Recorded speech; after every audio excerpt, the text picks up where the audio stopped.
சூரியன் எங்க இருக்கோ அதை பொறுத்துதான் நிழல் நீளமா விழுதா இல்ல நம்ம காலுக்கு கீழே விழுதா அப்படிங்கறது இருக்கு. அதே போல வாழ்க்கையில நம்ம செய்யக்கூடிய செயல்களை பொறுத்துதான் விளைவுகளும் இருக்கும். நம்ம நம்மோட மனசை வசப்படுத்தினா சந்தோஷமும் துக்கமும் ஒரு சேலஞ்ச் மாதிரி எதிர்கொள்ளலாம். சந்தோஷமும் துக்கமும் எதுவா வேணா இருந்தாலும் பகிர்ந்துக்கோங்க. மனதோடு பேசலாம் வாங்க.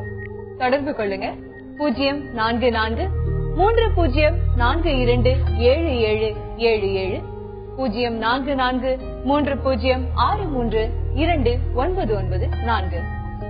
இன்னைக்கு நம்ம கூட மனநல மருத்துவர் மெய்கண்டான், மனநல ஆலோசகர் சரஸ் பாஸ்கரும் இருக்காங்க. ரொம்ப சந்தோஷம் நீங்க இந்த நிகழ்ச்சிக்கு வருகை தந்ததுக்கு.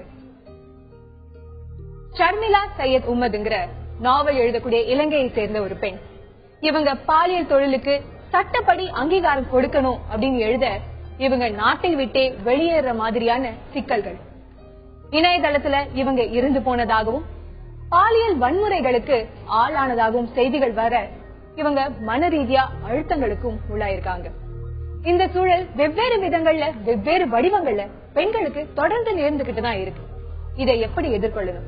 டாக்டர் மெய்கண்டான், உங்களுடைய கருத்து. பெண்களுக்கு மட்டும் கிடையாது, ஆண்களுக்கும் பாத்தீங்கன்னா இந்த மாதிரி வேலை பார்க்குற இடத்துல வேற அவங்களோட தொழில் ரீதியாகவும் இந்த மாதிரி ஒரு எதிர்ப்பு செய்திகள், ஏதாவது நம்ம சர்ச்சைக்குரிய செய்திகள் சொன்னோம்னா அதுக்கு எதிர்ப்பு செய்திகள் வரும். அந்த எதிர்ப்பை அந்த மாதிரி மக்கள் எதிர்க்கும் போது அதை கண்டு அவமானப்பட்டுக்கிட்டோ அதுக்காக ஷேம் ஆகாம அது கொஞ்சம் தைரியமா எதிர்கொள்ளணும். அது இந்த மாதிரி விஷயங்கள் சர்ச்சைக்குரிய விஷயங்கள் வரும்போது, ஒரு உதாரணத்துக்கு நாங்க வழக்கமா சொல்றதுதான், இந்த சட்ட கலரை யாராவது பிங்க்னாங்கன்னா சரி அது உங்க ஒப்பீனியன், என்ன பொறுத்த வரைக்கும் இது வெள்ளை கருப்புன்றது தெரியுது, வெள்ளையில கருப்பு கோடு போட்ட மாதிரி எனக்கு தோணுது, இது உங்க ஒப்பீனியன் பிங்க் கலரு, என்னோட ஒப்பீனியன் வெள்ளை, இது அப்படியே எடுத்துட்டு உங்க ஒப்பீனியன் நீங்க வச்சுக்கோங்க, எங்க ஒப்பீனியன் நான் வச்சுக்கிறேன். எது கரெக்ட் தப்புன்னு ஒண்ணுமே கிடையாது. ஒரு உதாரணத்துக்கு நம்மளோட ஒப்பீனியன் சொல்லலாமே தவிர இந்த கரெக்ட் தப்புன்னு உலகத்துல எதுவுமே கிடையாது. சோ இந்த கரெக்ட் தப்புன்னு பார்க்க போகும்போதுதான் நான் பெருசா நீ பெருசான்னு பார்த்து நீ இதை சொல்றியா, உனக்கு உன்னை எப்படி அவமானப்படுத்தி அவமதிச்சு உனக்கு ஷேம் கிரியேட் பண்ற பாருங்க, அடுத்தவங்களும் அதை கொஞ்சம் எதிர்த்து பண்றாங்க. ஒரு மனநிலையில ஒரு பக்குவம் வந்துட்டீங்கன்னா சரி அது அவங்களோட ஒப்பீனியன், இது நம்மளோட ஒப்பீனியன், இந்த அளவுக்கு எடுத்துக்கிட்டாங்கன்னா அது கொஞ்சம் ஷேம் இல்லாம நம்மளோட ஷேமை நம்மளே அட்டாக் பண்ணிட்டு கொஞ்சம் நம்ம தைரியமா அவங்க என்ன சொன்னாலுமே அது மன ரீதியா நம்ம பாதிக்காத அளவுக்கு அது அவங்களோட ஒப்பீனியன், அவ்வளவுதான். அது உண்மையா இருக்கணும்னு தேவையில்லை, இது என்னோட ஒப்பீனியன் அவங்களோட ஒப்பீனியன்.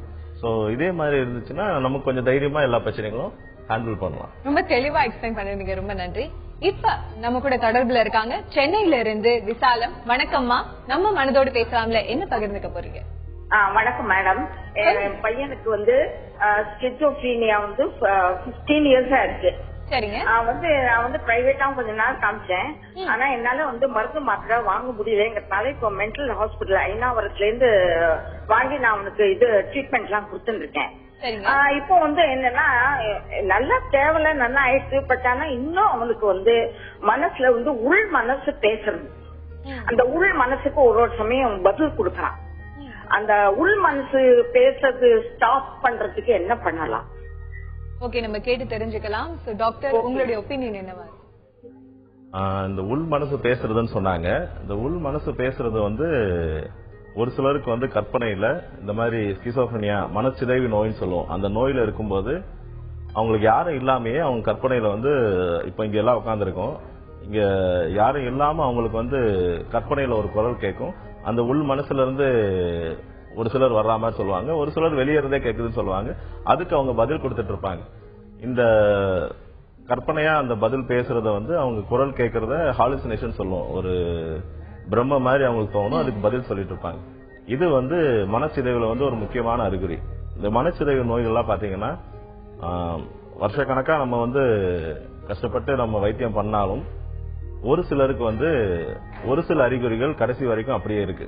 இந்த ஒரு விஷயம் மட்டும் இருக்கு, மத்ததெல்லாம் அவங்க சரியாயிட்டாங்கன்னா இதுக்கு மட்டும் ரொம்ப முக்கியத்துவம் கொடுக்காம இதுக்கு இப்போலாம் இந்த மாதிரி விஷயத்துக்கு கூட அபிப்பிராய மாற்று சிகிச்சைன்னு அது வந்தா அதை எப்படி கண்டுக்காம விடணும்ட்டு ஸ்பெசிபிக்கா இதுக்குன்னு மட்டுமே தனித்தனியா கவுன்சிலிங் முறைகள்லாம் வளர்ந்துருச்சு. அதனால ட்ரீட்மெண்ட் முறைகள் நிறைய அட்வான்ஸ் ஆயிட்டதால நீங்க காட்டுற மனநல மருத்துவத்தை கேட்டு இந்த உள் மனசுல இருக்கிறது மட்டும் இந்த மாதிரி போகாம இருக்கு, அதுக்கு ஏதாவது வேற ஏதாவது கவுன்சிலிங்கோ சிகிச்சையோ பண்ணலாமான்னு கேட்டு பண்ணிக்கலாமா நீங்க?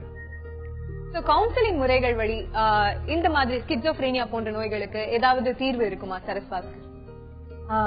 ஏமா உங்க மகனுக்கு மனச்சிதைவு நோய் போய் இப்ப ஜஸ்ட் ஆடிட்டரி ஹலூசினேஷன் மட்டும்தான் இருக்கு இல்லீங்களா? அவர் இப்ப வேலைக்கு ஏதாவது போயிட்டு இருக்காரா?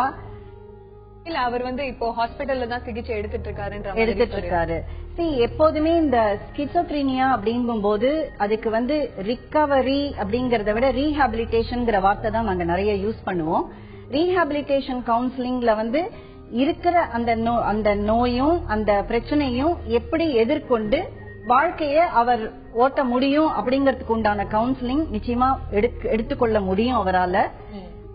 டாக்டர் சொன்ன மாதிரி அவர் மனநல மருத்துவர் இப்ப நீங்க யார கன்சல்ட் பண்றீங்களோ அவங்க மூலமாவே கவுன்சிலிங்க்கும் நீங்க ஏற்பாடு பண்ணிட்டு போங்க. அது ரொம்ப தேவை அவருக்கு. கண்டிப்பா ஸ்கிசோஃப்ரீனியா இருந்தாலுமே அன்றாட வாழ்க்கையில ஸ்கிசோஃப்ரீனியா ஒரு பக்கம் இருக்கட்டும், வாழ்க்கை எப்படி தைரியமா ஃபேஸ் பண்ணலாம் அப்படிங்கறத அவர்கிட்ட நீங்க கவுன்சிலர் கிட்ட எடுத்துட்டு போய் அவங்களுக்கு அந்த ஒரு மன தைரியத்தை கொடுங்கம்மா. இப்ப நம்மளோட தொடர்ந்து பேச போறாங்க திருவள்ளூர்ல இருந்து திவ்யா. வணக்கம் திவ்யா. Hello madam. வணக்கம் மேடம். வணக்கம், சொல்லுங்க. நம்ம மனதோடு பேசலாம்ல, என்ன பகிர்ந்துக்க போறீங்க? எனக்கு எனக்கு கல்யாணம் ஆகி 12 years ஆகுது மேடம். எனக்கு சரிங்க. எனக்கு என்னுடைய ஹஸ்பண்டுக்கு 5 அண்ணன் தம்பி இருக்காங்க. இவருதான் கடைசி ஆளுங்க. அதான் என்ன இவங்க வீட்டுல எல்லாருமே ஒதுக்கி வைக்கிற மாதிரிதான் நடந்துக்கிறாங்க. எவ்வளவுதான் செஞ்சாலும் என்கிட்ட வர விடவே மாட்டேங்கிறாங்க. என்னுடைய ஹஸ்பண்ட கிட்ட கூட சேர்க்க விட மாட்டேங்கிறாங்க. எனக்கு 2 பசங்க இருக்காங்க.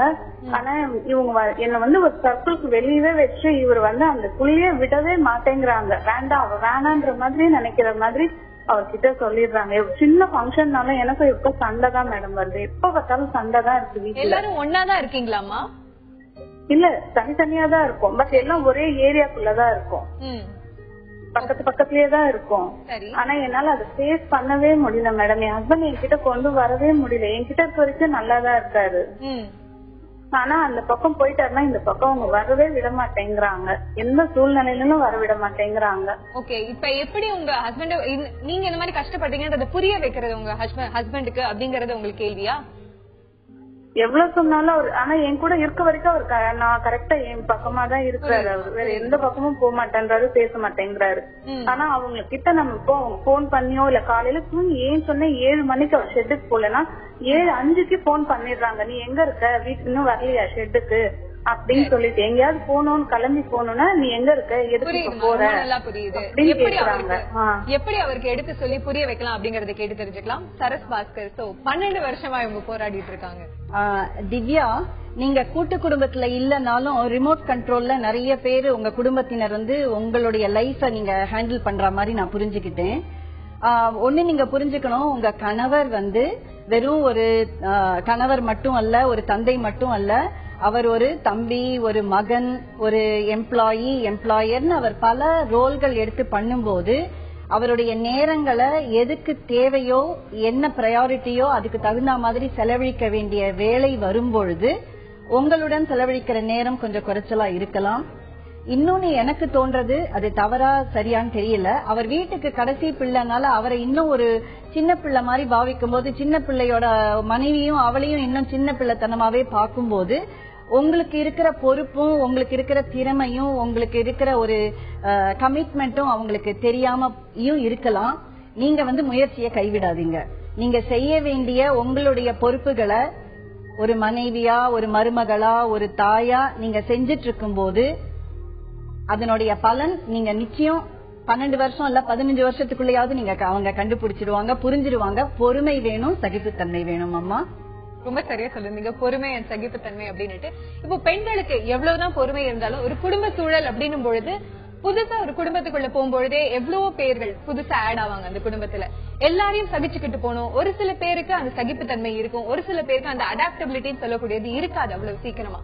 ஒரு புது குடும்பத்துக்குள்ள ஒரு பெண் காலடி எடுத்து வைக்கிற அப்படின்னு பொழுது எந்த ஒரு மனநிலையில இருக்கணும், இல்ல இந்த மாதிரியான ஒரு மென்டாலிட்டியை வளர்த்துக்கணும். ஒரு புது குடும்பத்துக்குள்ள ஒரு பெண் போறாங்கன்னா அவங்க வளர்ந்துருக்கிற விதம், அவங்க வீட்டோட பண்பு, அவங்க வீட்டோட கலாச்சாரம், இது எல்லாமே என்னதான் நம்ம பார்த்து ஒரே மதம் ஒரே இதுக்குள்ளன்னு நம்ம கல்யாணம் பண்ணி வச்சாலும் வீட்டுக்கு வீடு அவங்களோட முறைகள்லாம் வித்தியாசப்படும். அந்த பெண் இனிஷியலா ஒரு கல்யாணம் ஆகி ஒரு புது வீட்டுக்குள்ள போகும்போது ரொம்பவே கஷ்டப்படுவாங்க அந்த புதிய முறைகள் இதுக்கெல்லாம் வந்து அட்ஜஸ்ட் பண்றதுக்கு.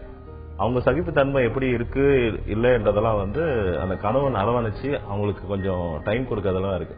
இனிஷியலா ஒரு சில விஷயங்கள்ல கணவனோட தாய்மார்கள், கணவனோட கூட பிறந்தவங்க எல்லாரும் அனுசரிச்சு போவாங்க. ஒரு சில வீடுகள்ல கணவன் சைட்ல இருந்து மாற்றமே இருக்காது. அவர் வந்து அந்த வீட்டுக்கு பிள்ளை மாதிரியே நடந்துப்பாரு, அவங்க வீட்டுக்கு இது மாதிரியே இது பண்ணிப்பாரு. கல்யாணம் ஆனதுக்காக ஒரு எக்ஸ்ட்ரா பொறுப்பு எதுவும் எடுத்துக்க மாட்டார். அந்த மாதிரி நேரங்கள்ல இவங்களோட சகிப்புத்தன்மை எல்லாம் குறையறதுக்கு வாய்ப்பு இருக்கு. ஸோ இது முழுக்க முழுக்க அது கணவனோட பொறுப்பு அந்த முதல் ஒரு 1-2 வருஷங்கள்ல. அதுக்கப்புறம் அந்த வீட்டோட சூழலும் சூழ்நிலையும் பழகுன பிறகு அந்த புதுசா கல்யாணம் ஆகி வந்தவங்க அவங்க அதுக்கு பழகிட்டு எதிர்பார்த்ததை விட நல்லாவே அந்த குடும்பத்தை ஹேண்டில் பண்ணுவாங்க.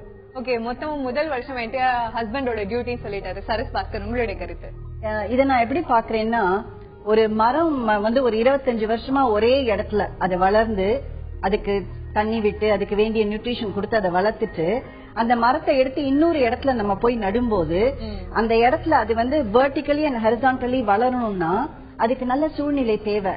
அந்த சூழ்நிலை இததான் நான் வந்து ஒரு பெண் வந்து கணவன் வீட்டுக்கு போனா அந்த சூழ்நிலை அவளுக்கு எப்படி அரவணைப்பு கொடுக்கறது அதை பொறுத்துதான் இருக்கு அவளுடைய சகிப்புத்தன்மையும் பொறுமையும் அப்படின்னு நான் நம்புறேன்.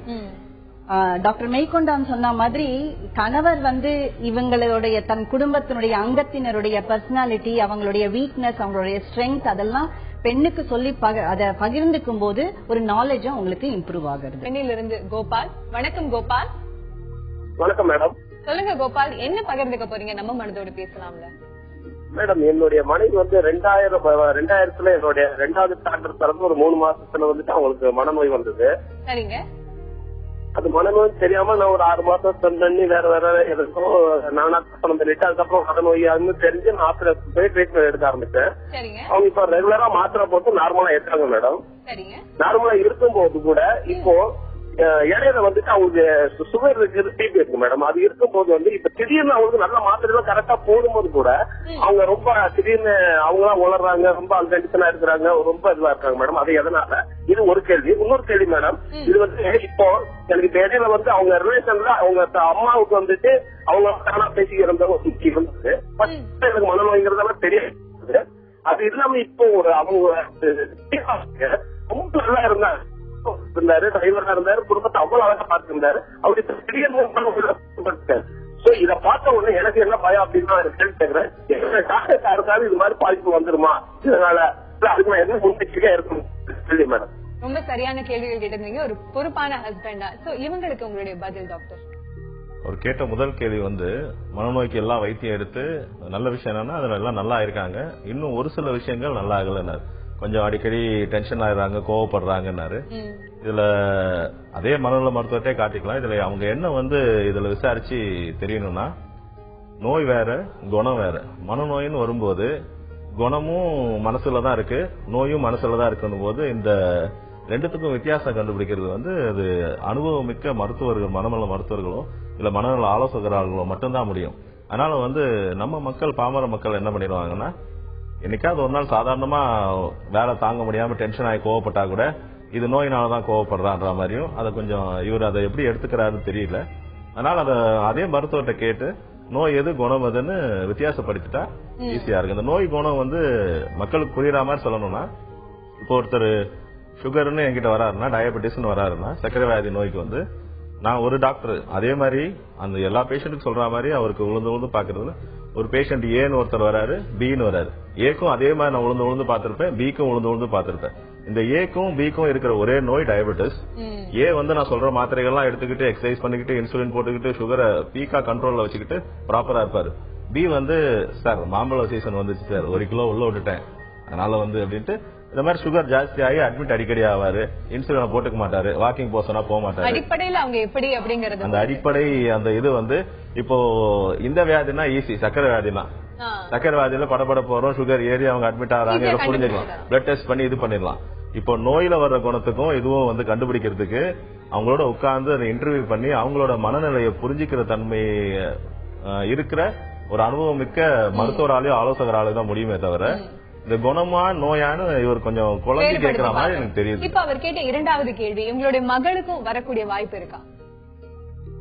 வாய்ப்புகள் இருக்கு, ஆனா கொஞ்சம் கம்மியா தான் இருக்கு. இப்ப பாத்தீங்கன்னா இது ஒரு ஆராய்ச்சியில முடிவு பண்ணிருக்கேன்னா, இப்போ எனக்கு வந்து ஒரு நோய் இருக்குன்னா அது என்னோட குடும்பத்தாருக்கோ என்னோட மகனுக்கோ மகளுக்கோ வர்றதுக்கு வாய்ப்புகள் வந்து நார்மலா இருக்கிற மக்களோட 1% 2% ஜாஸ்தியா தான் இருக்கும்.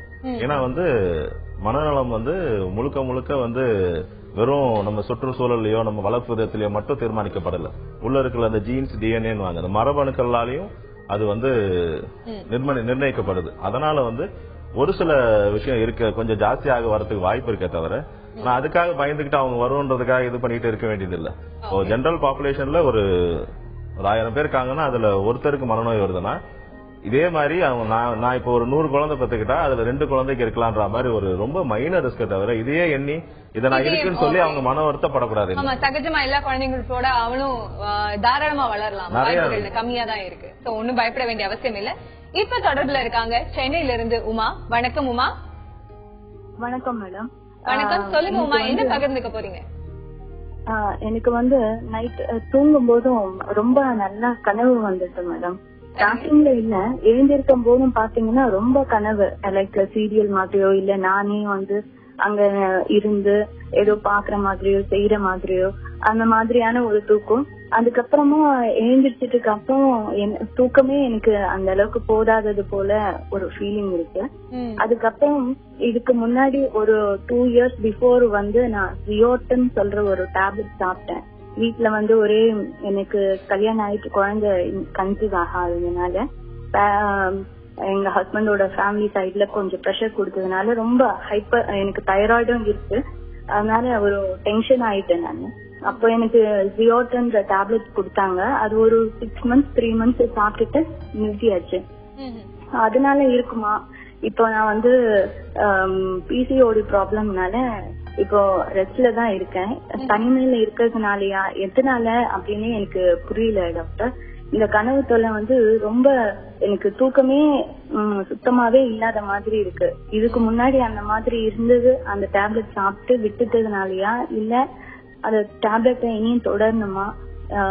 அந்த கனவு தொலையில இருந்து அந்த ஒரு நல்ல ஆழ்ந்த தூக்கம், நல்ல ஒரு நிம்மதியான தூக்கம் அது எப்ப எனக்கு கிடைக்கும்? ஈவன் பஸ் டிராவலிங்ல எல்லாம் போகும்போதும் கூட ஒரு நல்ல ஆழ்ந்த தூக்கம் வருது. பட் வீட்டுல இருந்து தூங்கும் போதும் எனக்கு அவ்வளவு இந்த கனவுகள் ஜாஸ்தியா வர்றதுனால எனக்கு தூக்கமே தூங்கின ஒரு சஃபிஷியன்ட் இல்ல. சில நேரத்துல என்ன ஆகுது அப்படின்னா, காலையில எழுந்திருக்கணும்னு நினைக்கிறேன், அந்த 4 o'clock நான் அலாரம் வைக்கிறேன், எழுந்திருக்கிற மாதிரியும் தோணுது. பட் கனவு வர்றதுனால அதுலயே ஆழ்ந்து போயிட்டேனே தவிர என்னால அந்த 4 மணிக்கோ இல்ல 5 மணிக்கோ எழுந்து எக்ஸசைஸ் பண்ணணும், ஏதாவது வேலைங்களை சீக்கிரமா செய்யணும்ன்றதை என்னால செய்ய முடியும். புரியுதுமா? இதுக்கு என்ன பண்ணலாம் அப்படிங்கறத நம்ம டாக்டர் கிட்டே கேட்கலாம். டாக்டர், இவங்களுக்கு என்ன சொல்வீங்க? இவங்களுக்கு இருக்கிறது என்ன?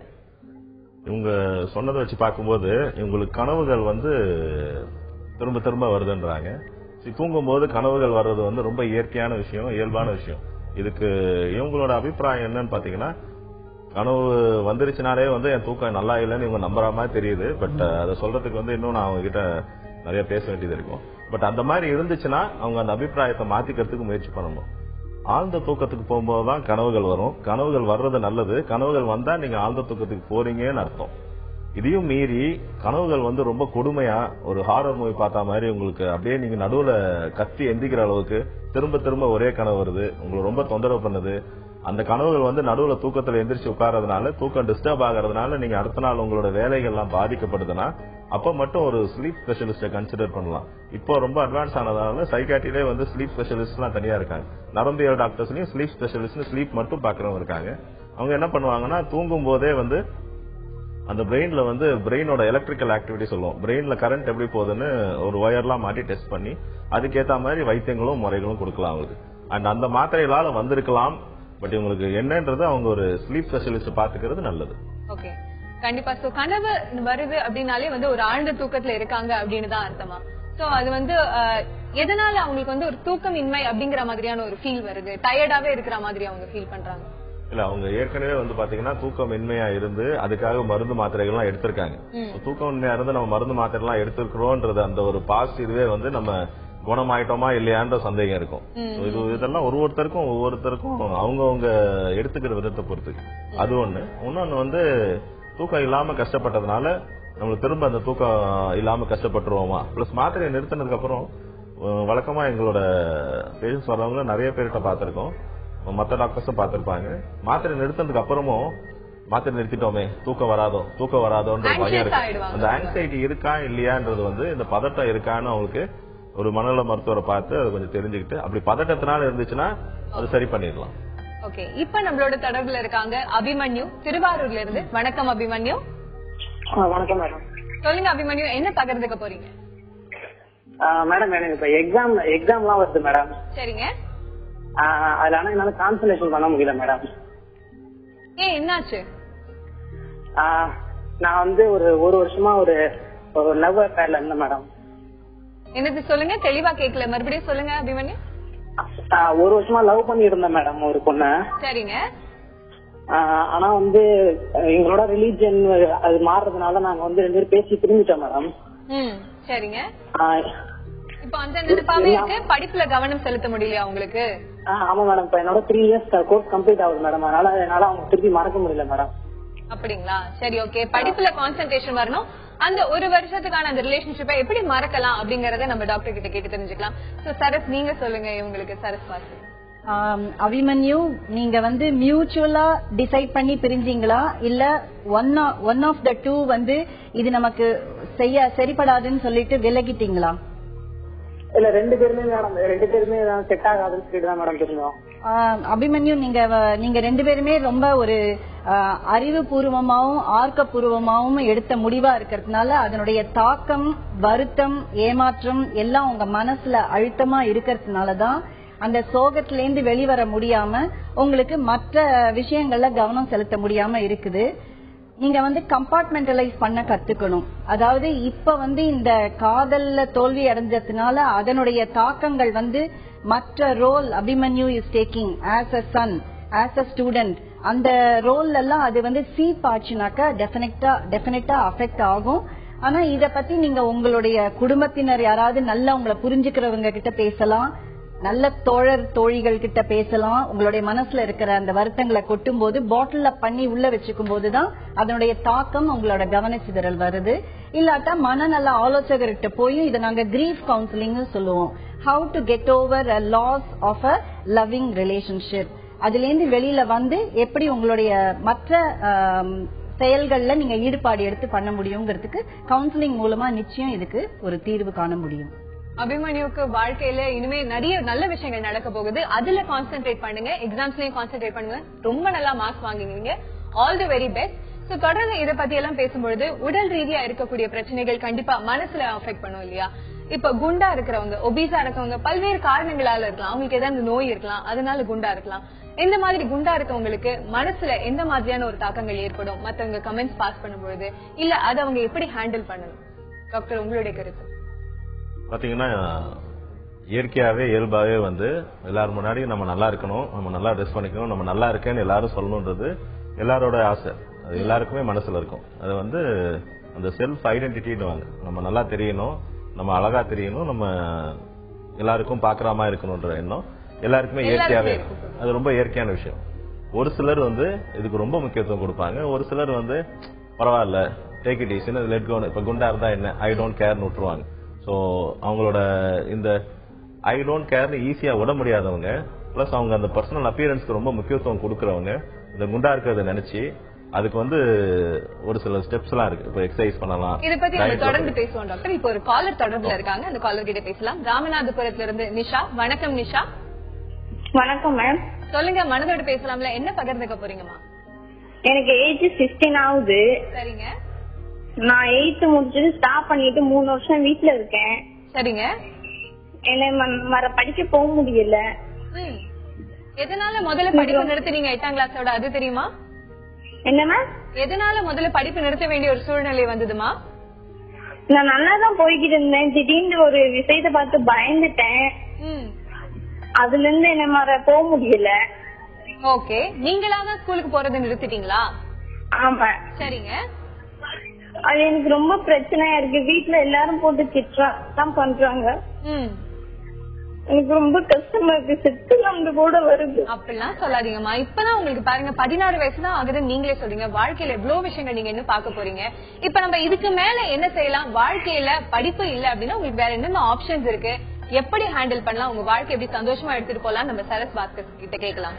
சொல்லுங்க. அம்மா, நீங்க பள்ளிக்கூடம் போக பயந்துகிட்டு நீங்க நிறுத்திட்டீங்க இல்லீங்களா? அதனால நீங்க வீட்டுல இருக்கும்போது நீங்க சும்மா இருக்கிறத நினைச்சிட்டு உங்க வீட்டுல எல்லாரும் திட்டிட்டு இருக்காங்கன்னு சொல்றீங்க. அதுதான் நான் புரிஞ்சுக்கிட்டேன். அப்படி பார்க்கும்போது நீங்க உபயோகமா இருந்தானா வீட்டுல கொஞ்சம் திட்டல் கம்மியா இருக்கும். சோ எந்த விதத்துல நீங்க உபயோகமா இருக்கீங்க வீட்டுல? அம்மாக்கு உதவி செய்யறதோ இல்ல தம்பி தங்கைகள் அண்ணாக்களுக்கு எந்த விதமான உங்களுடைய பிரசன்ஸ் அகாடமிக்கா இல்லனாலும் வேற எந்த விதத்துல நீங்க கான்ட்ரிபியூட் பண்றீங்க ஃபேமிலிக்குன்னு முதல்ல ஒரு கேள்வியே மனசுல வருது. ரெண்டாவது அவங்க திட்டுறாங்க அப்படின்னாக்கா நீங்க படிப்பை நிறுத்தினதுனால திட்டுறாங்களா இல்ல சும்மா வீட்டுல ஒன்னும் செய்யாம உட்கார்ந்து இருக்கிறதுனால திட்டுறாங்களான்னு எனக்கு தெரியல. படிப்பை நிறுத்தினதுனால திட்டுறாங்கன்னாக்க ஹோம் ஸ்கூலிங்கிற ஃபெசிலிட்டி இப்ப இருக்குது இந்த காலகட்டத்துல. அவங்க பிரைவேட்டா எழுதி அவங்க ஸ்கூல் ஃபைனல்ஸ் எல்லாம் முடிக்கவும் முடியும். அதே டைம்ல அவங்களுக்கு படிப்புல நாட்டமே இல்ல அப்படிங்கும் போது கைத்தொழில் கைவினைகள் என்ன வேணாலும் கத்துக்கலாம்.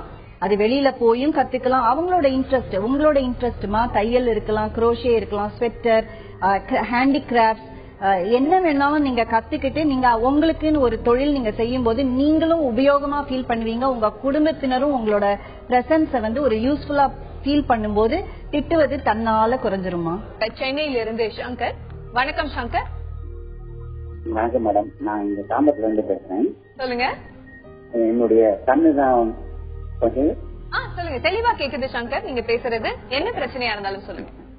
எனக்கு 3 பசங்க. சரிங்க. அதுல பெரியவங்க கொஞ்சம் ரொம்ப கோவப்படுறான், அடிக்கடி சண்டை போடுறான், கொஞ்சம் வீட்டுல அடிக்கடி பிரச்சனை பண்றான். அவருக்கு என்ன வயசு ஆகுது? அவனுக்கு இப்ப +2 படிக்கிறான். இப்ப +1 +2 போறான். ஓகே, 16-17 வயசு கிட்ட இருக்கு. சரிங்க. 17 வயசு ஆகுது. இப்போ அவனுக்கு இது மாதிரி சின்ன வயசுல எனக்கு அவன் ஒரு பையன் தான் ஃபர்ஸ்ட். அதுக்கப்புறம் 5 இயர்ஸ் கேப் கழிச்சு 2 பசங்க வந்தாங்க. ஆனா 2 பசங்க. அதுல அவன் 6th அந்த மாதிரி அவனுக்கு ட்ரபிள் வரும். அவனுக்கு ஏதாவது பொறாம குணம் இருக்கா என்னன்னு தெரியல. நானும் ட்ரை பண்ணி சரின்னு சொல்லிட்டு அது மாதிரி இருக்கானு சொல்லிட்டு பாத்திமா நர்சிகம் சொல்லிட்டு பெரியார் நகர்ல எடுத்து போய் காமிச்சேன். அவர் 1 இயர் டேப்லெட் கொடுத்தாரு. அப்ப கொஞ்சம் சுமாரா இருந்தான், ஓரளவுக்கு அப்படியே வாழ்க்கை இது பண்ணி இருந்தான். ஆனா வீட்டுல இருந்தாலே எல்லாருக்கிட்டையும் சண்டை போடுவான், ஏதாவது தூக்கி அடிச்சிருவான், ஏதாவது சாப்பிட உணவு வகைகள்ல ஏதாவது இதுவா கம்மியா இருந்ததுன்னா டேஸ்ட் பண்ண தூக்கி அடிச்சிடறான். அவன் அதோட 3 நாளைக்கு சாப்பிட மாட்டேன்றான். அவன் பாட்டு இருக்கான், நம்ம சொன்னாலும் கேட்க மாட்டேன்றான். கோவம் அதிகமா வருது மேடம். நானும் எவ்வளவு அவனை இது பண்ணி வாழ்க்கையில எப்படி அவன் இப்படி வந்துடும் அப்படி வந்துடான்னு சொல்லிட்டு நானும் அட்ஜஸ்ட் பண்ணி எப்படியோ போயிட்டு இருக்கேன். ஆனால் அவனை கண்ட்ரோல் பண்ண முடியல ஒரு சமயத்துல. என்ன பண்றது ஒண்ணும் தெரியல. நல்லா புரியுது, கவலையே படாதீங்க. அவருக்கு எப்படி புரிய வைக்கலாம் அப்படிங்கறத நம்ம கேட்டு தெரிஞ்சுப்போம். சரஸ் பாஸ்கர் எப்படி எடுத்து சொல்லலாம் அந்த பையன்? மூத்த மகன்னால அவனுக்கு ஒருவேளை நிறைய பொறுப்புகள் கொடுக்கறீங்களா என்னன்னு தெரியல. இன்னொன்னு 5 இயர்ஸ் கேப் கழிச்சு மத்த 2 குழந்தைகள் வந்ததுனால இவருக்கு தன்னை கவனிக்கிறது குறைவா இருக்கு. இது நார்மலா ஒரு பெரிய குழந்தைகளுக்கு வரக்கூடிய ஒரு மன சோர்வு. தம்பி தங்கைகளை நல்லா கவனிச்சுக்கிறாங்க, என்ன கவனிச்சுக்க மாட்டேங்கிறாங்கிறது. அதை நம்ம தான் அதை பொறாமைங்கிற ஒரு பெயர் நம்ம கொடுக்கறோம். ஆக்சுவலா அது பொறாமையே இல்ல. அந்த குழந்தைக்கு ஏக்கம் புரியாததுனால, அது இன்னசென்ட்னால என்ன கவனிக்கல அவனை கவனிக்கிறாங்க. ஆனா அவனை கவனிக்கிறதுக்கு அவனால எழுந்து போய் தண்ணி குடிக்க முடியாது அப்படிங்கிற அந்த சிந்தனை இந்த குழந்தைகளுக்கு வர சான்ஸ் கிடையாது. அதனால நம்ம பொறாமைன்ற லேபிள் கொடுத்து அந்த குழந்தையோட இன்னசென்ஸை எடுக்க வேண்டாம்னு நான் நினைக்கிறேன். டெபினட்டா அவருடைய கோபம் வெளிப்படுத்தல் உள்ளுணர்வுல அவருக்கு ஏதோ ஒரு ஆழமான ஏதோ ஒரு அழுத்தம் இருக்கு. அது தனக்கு அன்பு செலுத்தலனா இல்ல கவனிப்பு போறல அப்படின்னா, இல்லாட்டானா மற்ற பிள்ளைங்களுக்கு கொடுக்கற பிரிவிலேஜ் தனக்கு கொடுக்கல அப்படின்னா எனக்கு என்னன்னு தெரியல. இத ஒரு மனநல ஆலோசகர் கிட்ட நீங்க குடும்ப நல ஆலோசனையா கேட்டுட்டு போறது நல்லதுன்னு நான் நினைக்கிறேன். ஏன்னா இந்த பிள்ளைய ஒன்றி மாற்றம் பண்ணணும்னு நம்ம நினைக்கிறதுக்கு சாத்தியம் இல்ல. பெற்றோர்கள் கூட பிறந்தவர்கள் எல்லாருமே இந்த சிச்சுவேஷன் என்னத்தினால வருதுன்னு புரிஞ்சுக்கிட்டு அதுக்கு தகுந்த மாற்றங்கள் ஃபேமிலி மெம்பர்ஸ் எல்லாரும் பண்ணினா இதுக்கு ஒரு தீர்வு காண முடியும். உங்களோட ஆலோசனை ரொம்பவே ஹெல்ப்ஃபுல்லா இருந்திருக்கும். குடும்பத்தோட நீங்க மனநல ஆலோசகரை போய் ஃபேமிலிக்கான கவுன்சிலிங் எடுத்துக்கோங்க, கூடிய சீக்கிரம் சரியாயிடும். இப்ப நம்மளோட தொடர்புல இருக்காங்க மயிலாடுதுறையில இருந்து அம்மு. வணக்கம் அம்மு.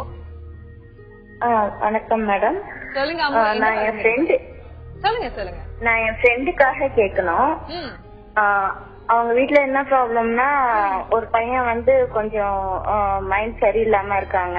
அவங்க ரீசன் ஒரு 20 டேஸ்க்கு முன்னாடி என்னாச்சுன்னா, அந்த பையன் வந்து இன்னொரு பையனை அடிச்சதுனால அந்த தம்பி வந்து இறந்து போயிட்டாங்க. இப்ப வந்து அந்த மைண்ட் சரியில்லாதவங்களுக்கு கோர்ட்ல கேஸ் நடந்துட்டு இருக்கு, ஜெயில இருக்கிறாங்க. இப்ப வந்து குடும்ப சூழ்நிலை இந்த மாதிரி இருக்கிறதுனால என் ஃப்ரெண்டோட மனசு வந்து ரொம்ப பாதிப்பு அடைஞ்சிருக்கு. அதாவது தூக்கம் வரல, அவளால ரொம்ப கஷ்டமா இருக்கு. ஆக்சுவலா அவளுக்கு கல்யாணம் ஆயிடுச்சு, மாமியார் வீட்டுல இருக்கா. பட் வந்து அவங்க வீட்டுல வந்து அவ கேஷுவலா வேலை செய்யணும், இருக்கணும் அப்படின்னு எதிர்பார்க்கறாங்க. ஆனா வந்து அவளால அப்படி இருக்க முடியல. வீட்டுல இவ்வளவு பிரச்சனைகள் இருக்கிறதுனால, கஷ்டம் இருக்கிறதுனால தினம் தூக்கம் வர மாட்டேங்குது அப்படின்னு ரொம்ப என்கிட்ட வருத்தப்படுறா. அதுக்காக டாக்டர் கிட்ட அட்வைஸ் கேட்கலாம் அப்படின்னு சொல்லிட்டு. கண்டிப்பா கேட்கலாம். டாக்டர் நீங்க என்ன சொல்லுவீங்க? இவங்க பிரச்சனையை பாத்தீங்கன்னா, அந்த உங்களோட குடும்பத்தார் ஒருத்தர் வந்து இன்னொருத்தர் அடிச்சதுனால வந்து ஒரு மரணம் ஏற்பட்டிருக்கு. அவங்க வந்து இருக்காங்க. இவங்க தனியா இருக்கும் பொழுது இவங்களுக்கு மனசளவுல அந்த தாக்கம் இருக்கு. அந்த கவலையில இருந்து இவங்க இன்னும் வெளியே வராம அந்த கேஸ் எல்லாம் நடந்துட்டு இருக்க தாக்கத்துல இருக்காங்க. இதுல இருந்து வெளியே வர்றதுக்கு வந்து ஒண்ணு கொஞ்சம் ஆரோக்கியமான தூக்க முறைகள்லாம் இருக்கு. அதை ஏதாவது கொஞ்சம் முயற்சி பண்ணி பார்க்கலாம். இவங்களுக்கு தூக்கம் இல்லாம கொஞ்சம் கஷ்டப்படுறதுக்கு. பிளஸ் இந்த பத்தி விஷயங்களை இவங்களோட குடும்பத்தார்கிட்டையும் இவங்களோட கணவன் குடும்பத்தார்கிட்டையும் கலந்து பேசி, இந்த மாதிரி எனக்கு கொஞ்சம் கஷ்டமா இருக்கு, இதுக்கு வேற என்ன பண்ணலான்ட்டு எல்லாத்தையும் பகிர்ந்து பேசலாம். அந்த எவ்வளவுக்கு எவ்வளவு இதை பத்தி பேசுறாங்களோ அவ்வளவுக்கு எவ்வளவு அவங்க ஆறுதலா இருக்கும். இதையும் மீறி வந்து அவங்களுக்கு இன்னும் கஷ்டம் இருந்துச்சுன்னா ஒரு மனநல ஆலோசகத்தையோ ஒரு மனநல மருத்துவத்தையோ இவங்க ஃப்ரெண்டை கூட்டிட்டு போயிட்டு கொஞ்சம் ரெகுலரா கவுன்சிலிங் கொடுத்தாங்கன்னா இது வந்து வெளியே வரதுக்கு அவங்களுக்கு உதவலாம். இதுல காரணம் தெளிவா தெரியறதுனால கவுன்சிலிங்லயே அவங்களை வெளிக்கொண்டு வர முயற்சி பண்ணலாம். தேவைப்பட்டா மருந்துகளும் தேவைப்படலாம். அம்மு நீங்க தெளிவா கேட்டு இருந்திருப்பீங்க. டாக்டர் உங்களுக்கு தெளிவா புரிதல் கொடுத்தாரு. சோ கண்டிப்பா மனநல ஆலோசகர், மனநல மருத்துவர் அவங்களுடைய ஹெல்ப் நாடுங்க. கூடிய சீக்கிரம் எல்லாம் சரியாயிடுமா, கவலையப்படாதீங்க. இப்ப நம்ம உடல் பருமன் பத்தி பேசிட்டு இருந்தோம். அது மனசளவுல எந்த விதமான தாக்கத்தை ஏற்படுத்தும் அப்படிங்கறத பேசிட்டு இருந்தோம். நீங்க சொல்லிருந்தீங்க அவங்க வந்து சில பேர் ஒதுக்கி வச்சிருவாங்க, அதை பத்தி கவலைப்பட மாட்டாங்க. கவலையா எடுத்துக்கிறவங்க அதை எப்படி ஹேண்டில் பண்ணணும்? அதான் சொன்ன மாதிரி அந்த எக்ஸ்ட்ரீம் ஒண்ணு, ஒரு சிலர் வந்து ஒல்லியா இருந்தா கூட குண்டா இருக்கணும்னு கவலையா எடுத்துக்கிறவங்க இருக்காங்க. சோ குண்டாவே இருந்துட்டு கவலைப்படாதவங்களும் இருக்காங்க. சோ இந்த பக்கத்தை பத்தி நம்ம கவலைப்பட தேவையில்ல. ஒல்லியாவே இருந்தா கூட நான் குண்டாயிரணும்னு இன்னும் கொஞ்சம் வெயிட்டை குறைச்சிக்கிட்டு கண்ணாடி முன்னாடி அடிக்கடி பாத்துக்கிட்டு இருக்கவங்க இருக்காங்க. இவங்களுக்கு வந்து நாங்க வந்து அதை பாடி டிஸ்மார்பிக் டிசார்டர், தன்னோட உடம்பு வந்து வெயிட்டே இல்லைனாலும் வெயிட் போட்டிருக்கோமோன்னு டவுட்ல வந்து கண்ணாடியில செக் பண்ணிக்கிட்டு இது எப்படி வெயிட்டை குறைக்கலாம்னு இருப்பாங்க. இன்னும் ஒரு சிலர் கொஞ்சம் குண்டா இருக்காங்க, அந்த வெயிட்டை குறைக்க முயற்சி எடுப்பாங்க. இதுல ஒரு சிலருக்கு பாத்தீங்கன்னா அவங்களுக்கு உடலியல் ரீதியா ஏதாவது பிரச்சனை இருந்துச்சுன்னா, ஒரு தைராய்டு ப்ராப்ளமோ இல்ல அந்த பிசிஓடி சொல்றாங்களே அந்த மாதிரி ஏதாவது காரணம் இருந்துச்சுன்னா, அந்த ஹார்மோனல் இம்பேலன்ஸ்னால இருந்துச்சுன்னா அவங்க என்னதான் வந்து உடற்பயிற்சியோ இல்ல டயட்லயோ ஏதாவது முயற்சி பண்ணா கூட வெயிட் குறைய லேட் ஆகும். இது இல்லாம அவங்க வந்து இந்த உடலியல் ரீதியா தொந்தரவு இல்லாம மனசு ரீதியா ஒரு கட்டுப்பாடு இல்லாம, உணவுல கட்டுப்பாடு இல்லாம, நிறைய சாப்பிட்டு ஒரு உடற்பயிற்சியே இல்லாம, ஒரு சின்ன ஸ்டெப்ஸ்ல கூட ஏறாம எல்லாத்துக்கும் லிப்ட் வெஹிக்கிள்ஸ் யூஸ் பண்ணிட்டு இருக்காங்க. அதனால வந்து அவங்க ஒரு செடென்டரி லைஃப் ஸ்டைல், உட்கார்ந்த இடத்துல வேலை பார்க்கறதுனால அவங்க வெயிட் ஏறிச்சுன்னா அவங்க உடற்பயிற்சி இதெல்லாம் எடுத்து இதை சரி பண்ணிக்கணும். அந்த மனசளவுல வந்து நம்ம முன்னாடியே சொன்ன மாதிரி அதை எப்படி எடுத்துக்கிறோன்றது வந்து அவங்களோட அடிப்படை குணாதிசயம். அதை மாற்ற முடியாது. அதை சீரியஸா எடுத்துக்கிட்டாங்கன்னா அதை எடுத்துக்கிட்டோன்னு நிறுத்தாம அதுக்கு மோட்டிவேட்டடா அதுக்கு கொஞ்சம் முயற்சி பண்ணி அதுக்கு தகுந்த ஸ்டெப்ஸ் எடுத்து அதை குறைக்கிறதுக்கு முயற்சி பண்ணணும். அதே பாசிட்டிவா எடுத்துட்டு போனோம், அவங்களுக்கு ஒரு ஊக்கமா எடுத்துட்டு போனோம். இப்ப தேனியில இருந்து செல்வேந்திரன் தொடர்புல இருக்காங்க. வணக்கம் செல்வேந்திரன். ஹலோ வணக்கம் மேம். சொல்லுங்க செல்வேந்திரன், என்ன பகிர்ந்துக்க போறீங்க? நம்ம மனதோடு பேசலாம் மேம். என் ஃப்ரெண்டு ஒருத்தர் இருக்காங்க. சொல்லுங்க, அவருக்கு என்னாச்சு? அவன் லவ் பண்ணான். சரிங்க. 2 பேரும் லவ் பண்ணாங்க. பட் இருந்தாலும் அந்த பிள்ளையோட ஃப்ரெண்ட் வந்து இவனை லவ் பண்ணிருக்கு. 2 பேரும் லவ் பண்ணிருக்காங்க. சரிங்க. அதுக்காக இந்த லவ் பண்றப்பல விட்டு வந்து ஃப்ரெண்ட்ஸ் எல்லாம் விட்டு வந்துருச்சு. சொல்லுங்க. ஃப்ரெண்டுக்காக விட்டு வந்துட்டாங்க. சரிங்க. இவர் வந்துட்டு இல்ல அந்த பொண்ணு வேணா இந்த பொண்ணு வேணுண்டு ஆரம்பிச்சுட்டே இருந்தோம். ஆரம்பிச்சுனா அந்த பொண்ணு பிடிச்சிருக்குன்னு இருந்தவன். பட் இருந்தாலும் அந்த பிள்ளை சொல்ல இல்ல ஃப்ரெண்ட்ஸ் தான் முக்கியம், ஃப்ரெண்ட்ஸே லவ் பண்ண அப்படின்னு இவன் ஒரே கட்சா நீங்க 2 பேருமே வேணாம் அப்படின்னு காட்ட ஒரே கட்டான். பட் இருந்தாலும் மனசு தாங்க முடியல. பொழுது அந்த பிள்ளைய நினைச்சிட்டே இருக்கான், புலம்பிட்டே இருக்கான். ஓகே, இப்போ உங்களுடைய கேள்வி என்ன? இதை எப்படி மறந்துட்டு இதுல இருந்து எப்படி வெளியில வருது அப்படின்னு கேக்குறீங்களா? ஆமா ஆமா. ஓகே, இப்போ சரஸ் பாஸ்கர் கிட்ட கேட்கலாம். எனக்கு அவர் பேசினது சரியா காதுல விழலமா? இப்போ இன்னும் ஒரு தடவை சொல்றீங்களா செல்வேந்திரன், உங்களுடைய பிரச்சனை என்ன அப்படிங்கறது தெளிவா மெதுவா சொல்றீங்களா? சரிங்க. அவன் ஒரு பொண்ணை லவ் பண்ணான். அந்த பொண்ணோட ஃப்ரெண்டும் அவனை லவ் பண்ணிருக்கு. பொண்ணுடைய ஃப்ரெண்டும் அவன் பொண்ணு லவ் பண்ணிருக்கு, அந்த பொண்ணோட ஃப்ரெண்டு லவ் பண்ணிருக்கு. சரிங்க. ரெண்டு பேர் லவ் பண்றது. சரி, அந்த ஃப்ரெண்டு வந்து ரொம்ப அட்வான்டேஜ் எடுத்து கிடைக்க மாட்டேன் கையெழுத்து ஆச்சரியமா இருக்கு. அந்த பிள்ளையோட ஃப்ரெண்டு வந்து சரி நான் விட்டு தரேன், நீ லவ் பண்ணு அப்படின்னு சொல்லிருக்கு. ஆனா இவன் சொல்றான் எனக்கு அந்த பொண்ணு தான் வேணாம், நீதான் வேணும் அப்படின்னு சொல்றான். அப்புறம் அந்த பிள்ளை சொல்றது இல்ல நான் விட்டு தரேன் ஒரே பெற்ற கோபத்துல 2 பேரும் வேணான்ட்டான். 2 பேருமே வேணான்ட்டான். சரிங்க. இருந்தாலும் அந்த லவ் பண்ணதுல மறக்க முடியல. புடவைக்கு சொல்லி பேர் விட்டு தருதுன்னு சொல்லிட்டு ரொம்ப ஃபீல் பண்றான். Okay okay okay okay thank you Selvendran. இப்போ வந்து ஒரு காம்ப்ளிகேட்டடான லவ் ஸ்டோரி. இப்போ வந்து 2 பேர்கள் இருக்காங்க, 2 பேருமே வேண்டான்ற ஃபைனல் முடிவுல இருக்காங்க. இப்ப லவ் அப்படின்னாலே வந்து இதை தாண்டி எப்படி வெளியில வருது அப்படின்றத சொன்னீங்கன்னா நிறைய பேருக்கு யூஸ்ஃபுல்லா இருக்கும். அது இப்போ இவர் சொன்ன பிரகாரம் பார்க்கும்போது 2 பெண்களையுமே இவருடைய நண்பர் வேண்டாம்னு சொல்லி வெளியில வேணாம்னு சொல்லிட்டு வந்துட்டாரு. ஆனா அந்த காதல்ங்கிற வலையில இருந்து வெளியில வர அவரால முடியல. அதனுடைய ஆழமும் அழுத்தமும் அவரை பாதிக்கிறது. இதுல வந்து நிஜமாவே காம்ப்ளிகேட்டட் ஸ்டோரி தான். அவருடைய நண்பர் வந்து ரொம்ப வசீகரமான ஒரு ஆளா இருக்கணும். ஏன்னா எல்லாருக்கும் அவரை பிடிக்கிற மாதிரி இருக்கும்போது மோர் தென் ஒன் கேர்ள் அவரை விருப்பப்படுறாங்கன்னாக்கா அவர்கிட்ட சில குவாலிட்டிஸ் வந்து ரொம்ப அப்ரிஷியேட்டிவா இருக்கணும். இதனால அவர் மனம் தளராம என்ன குவாலிட்டிஸ் என்ன வந்து பாப்புலரா ஆக்குறதுன்னு பார்த்துட்டு அந்த குவாலிட்டிஸை இன்னும் அவர் எக்ஸிபிட் பண்ணிட்டு இருந்தாலே இந்த தாக்கத்திலேருந்து அவர் வெளியில வர சான்ஸ் இருக்கு. அவரோட பிளஸ் பாயிண்ட்ஸ் அவர் போக்கஸ் பண்ணணும். ஏன்னா ஒரே ஆள ஒரு 2 பெண்கள் வந்து அன்போட பாக்குறாங்க அப்படின்னாக்க நிச்சயமா இன்னும் நிறைய அன்புகள் வெளியில காத்துருக்குன்னு தான் நான் நினைக்கிறேன். ஒரு சோகத்துல இருந்து வெளியில வரத்துக்கு சில பேருக்கு 6 மாசம் ஆகலாம், இல்லட்டானாக்கா 1 வருஷம் கூட ஆகலாம். ஆனா அந்த எவ்வளவு நாள் ஆகிறதுங்கிறத டிசைட் பண்ணது அந்த இண்டிவிஜுவல் கையில தான் இருக்குது. தொடர்புல இருக்காங்க சென்னையில இருந்து பிரமிளா. வணக்கம் பிரமிளா. வணக்கம் மேடம். சொல்லுங்கம்மா, என்ன பகிர்ந்து? என்னோட ஹஸ்பண்ட் வந்து ரொம்ப ஆன்மீகத்துல இருக்காரு. அவருக்கு வந்து எப்பவுமே வந்து என்னன்னா நாட்டை மாத்தணும், மக்கள் எல்லாம் மாறணும், எல்லாருமே பணம்ட்டு போயிட்டே இருக்காங்க. அப்புறம் வந்து நான்வெஜ் யாருமே சாப்பிடக்கூடாது, வண்டி ரொம்ப ஃபாஸ்டா எல்லாரும் ஓட்டிட்டு போறாங்க, அவங்க எல்லாம் 40 கிலோமீட்டர்லதான் போயிட்டு இருக்கணும் அப்படின்னு இவர் வந்து அந்த சாமி முன்னாடி உட்கார்ந்துட்டு அதையே யோசிச்சு உட்கார்ந்துட்டு இருக்காரு. இதனால வந்து அவரு பண்ற நிறைய பிசினஸ் பண்ணிட்டு இருக்காரு. அதெல்லாம் வந்து ரொம்ப லாஸ்ட்ல கொண்டுட்டு போயிட்டு இருக்காரு. நாங்க சொல்றோம் அவங்கவுங்க மாறுவாங்க, எல்லாருமே சொல்றாங்க மாறுவாங்கன்னா இல்ல நான் மாத்துவேன் அப்படின்னு சொல்லிட்டு அந்த கடவுள் முன்னாடி உட்கார்ந்துட்டு அதையே ரொம்ப சிந்திக்கிறாரு. அந்த விஷயம் மாறணும், நாட்டை மாத்துவேன், நான் மாத்திங்கே காட்டுவேன் அப்படின்ட்டு அந்த டிப்ரெஷன்லயே இருக்காரு அவரு. பசங்களுக்காக ஏதாவது எடுத்து சேர்த்து வைக்கணுங்கன்னா இல்ல அது அவங்க பாத்துப்பாங்க, அவங்க காலத்துக்கு அவங்க பாத்துப்பாங்க அப்படின்ற மாதிரி சொல்லிட்டு இருக்காரு மேடம். சரிங்க. இவர் இப்படி இருக்கிறதுனால உங்களுடைய மனசு கஷ்டத்துக்காகுதா? ஆமா ஆமா. மத்தவங்க பாக்குறவங்க எல்லாம் என்ன இவங்க வந்து வெளியே வந்துட்டு போயிட்டு இருந்தாரு, இப்ப என்னன்னா வீட்டுக்குள்ளேயே உட்கார்ந்துட்டு இருக்காரு. எல்லாருமே வந்து என்ன ஆச்சுன்னு தெரியல, ஏதாவது மென்டல் ஆயிட்டாரா அப்படின்ற மாதிரி. எப்பத்துல இருந்து இப்படி மாறினாரு? கிட்டத்தட்ட ஒரு 7-8 மாசமா இப்படி ரொம்ப அதிகமா இருக்காரு. கடவுள் இருக்கு அவருக்கு அதுக்கு முன்னாடி, இருந்தாலும் இப்ப ரொம்ப அதிகமா எந்த நேரமும் சாமி கிட்டே உட்கார்ந்துட்டு நான் இதெல்லாம் மாத்துவேன்ற மாதிரி அதையே நினைச்சிட்டு ஒரு சில புக்ஸ் எல்லாம் வாங்கி அந்த ஆன்மீகத்தோட புக்ஸ் எல்லாம் வாங்கி படிச்சுட்டு இருக்காரு. ஓகே, நம்ம இதுக்கு என்ன செய்யலாம் அப்படிங்கறத டாக்டர் கிட்ட கேட்டு தெரிஞ்சுக்கலாம்.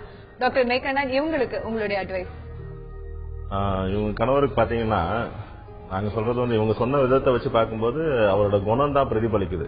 பெர்ஃபெக்ஷனிஸ்ட் சொல்லுவோம், அப்சசிவ் கம்பல்சிவ் பர்சனாலிட்டி. ஒரு விஷயம் இப்படித்தான் இருக்கணும், வேற மாதிரி இருக்கக்கூடாது அப்படின்னு நினைச்சுக்கிட்டு அதை நினைச்சு ரொம்ப அவங்களும் வருத்தப்பட்டுட்டு அடுத்தவங்க கிட்ட ரொம்ப எதிர்பார்ப்பும் இருக்கும் அவங்களுக்கு. அது நடக்கலன்னா வந்து மனசோறு மாதிரி ஒரு மன அழுத்தத்துக்கு போயிட்டு அதை எப்படியாவது நடத்தலாம்னு முயற்சி பண்ணி பார்ப்பாங்க.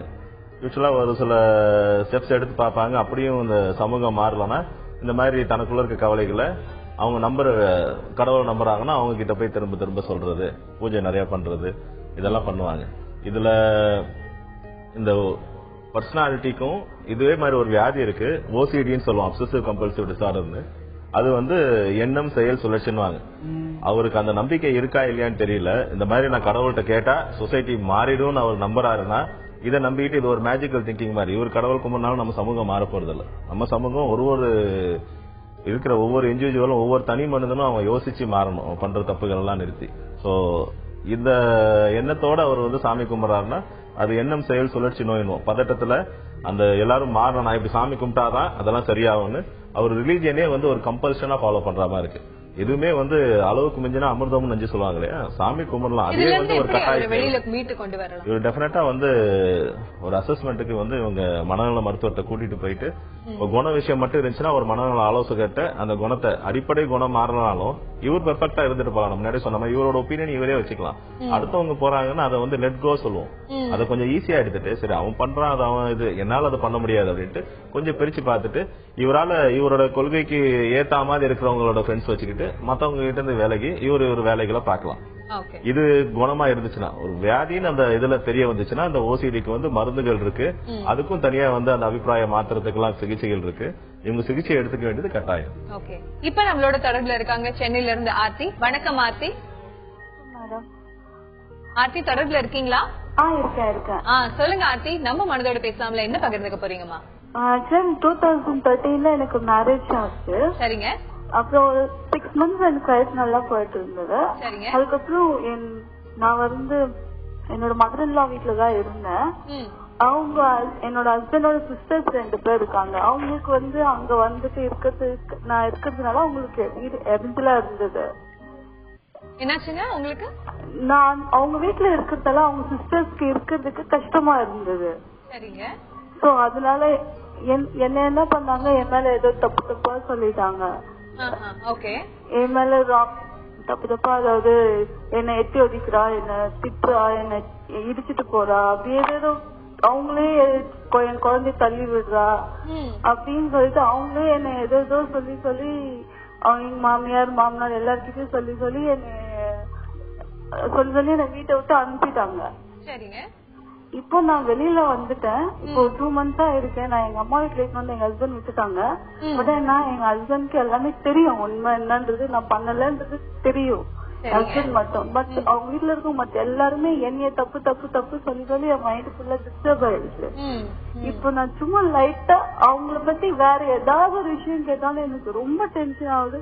எனக்கு என்ன சொல்றதுன்னே தெரியல. என்னையும் மீறி நான் கத்திட்டு ஹோல்டே பேசிட்டு இருக்கேன், ஹோல்டே அவங்க பத்தி திட்டிட்டே இருக்கேன், அவங்கள பத்தியே நினைச்சிட்டு இருக்கேன். என்னால அவங்க பண்ணதும் அவங்க சொன்னதும் என்னால மறக்கவே முடியல. நான் பண்ணாத ஒரு விஷயத்தெல்லாம் அவங்க திரும்ப நீ பண்ண அப்படின்னு சொல்லியே என் மைண்ட் ஃபுல்லா அது ரொம்ப டிஸ்ட்ராக்ட் ஆயிடுச்சு. கரெக்ட் ஆர்த்தி, ரொம்ப நல்லா புரியுது. உங்க மனசை இப்ப அமைதியா வச்சுக்கோங்க. இங்க சொல்லிட்டீங்க, இதுக்கு தீர்வு என்ன, இதுல இருந்து நீங்க நினைக்காம எப்படி வெளியே வரலாம், இதை கடந்து நீங்க எப்படி யோசிக்கலாம் அப்படிங்கறத நம்ம கேட்டு தெரிஞ்சுக்கலாம். சரஸ் பாஸ்கர், இவங்களுக்கு என்ன அட்வைஸ் பண்ணுவீங்க? நிச்சயமா இவங்க எண்ண ரீதியாவும் உணர்வு ரீதியாவும் நிறைய பாதிக்கப்பட்டிருக்காங்க. ஒரு குடும்பத்துல போய் அங்க இருக்கும் பொழுது அந்த குடும்பத்துக்கு தகுந்த மாதிரி நடந்துக்கணும்னு இவங்க முயற்சி பண்ணிருக்காங்க. அது அவங்களுக்கு திருப்தி இருக்கா இல்லையான்னு தெரியல. டாக்டர் சொன்ன மாதிரி அந்த கணவர் வந்து இவங்களுக்கு கொஞ்சம் கை கொடுத்து அந்த குடும்பத்துடைய பர்சனாலிட்டி ஆஃப் பீப்புள புரியும்படியா செயல்படுத்தி இருக்கலாம். அப்படி இல்லைன்னா இப்ப கூட அந்த கணவர் மனைவி 2 பேரும் மேரேஜ் கவுன்சிலிங் ஒண்ணு போறது நல்லது. ஏன்னா அந்த கணவர் புரிஞ்சுக்கணும், இது அவர் நம்புறாருனா, இந்த மாதிரி நடக்கலன்னு நம்புறாருனா தென் இவ என்ன மாதிரி அந்த குடும்பத்துல நடந்துக்கணுங்கிறது இவங்களுக்கு புரிய வச்சு சொல்லி கொடுக்கலாம் இல்லையா? அது ஒரு கணவரோட கடமை தானே, அது ஒரு பொறுப்பு தானே. அவளை அந்த குடும்பத்துல ஒரு அங்கமா ஆக்கிறதுக்கு இவரும் முயற்சி செய்யணும். Marital counselling will be number 1 ஸ்டெப்னு எனக்கு தோன்றது இப்போ. கண்டிப்பா உங்க ஹஸ்பண்டோட போய் பாருங்க கவுன்சிலரை, கண்டிப்பா உதவிகரமா இருக்கும் உங்க மேரேஜ் லைஃப்ல. இதையும் தாண்டி பல விஷயங்கள் இருக்கு, அதை யோசிங்க. ரொம்ப நன்றி. நிறைய பேர் கால் பண்ணிருந்தாங்க, அவங்களுக்கு உங்களுடைய மாரல் சப்போர்ட் கொடுத்திருந்தீங்க, சஜஷன்ஸ் கொடுத்திருந்தீங்க. Thank you so very much. இரவும் பகலும் ஏன் வருதுன்னு தெரியுமா? நம்மளுடைய கஷ்டங்கள் இரவோடு மறைஞ்சு போகத்தான். நம்மளுடைய உழைப்பு நம்ம வாழ்க்கையில வெளிச்சத்தால சூழ போகுது அப்படிங்கறதான் விடியல் சொல்லுது. எந்த ஒரு கவலையும் பயமும் இல்லாம வாழ்க்கையை அதன் போக்குல எதிர்கொள்வோம். மீண்டும் நாளை சந்திப்போம், மனதோடு பேசுவோம். உங்களிடமிருந்து விடைபெறுவது அன்புடன் திவ்யா.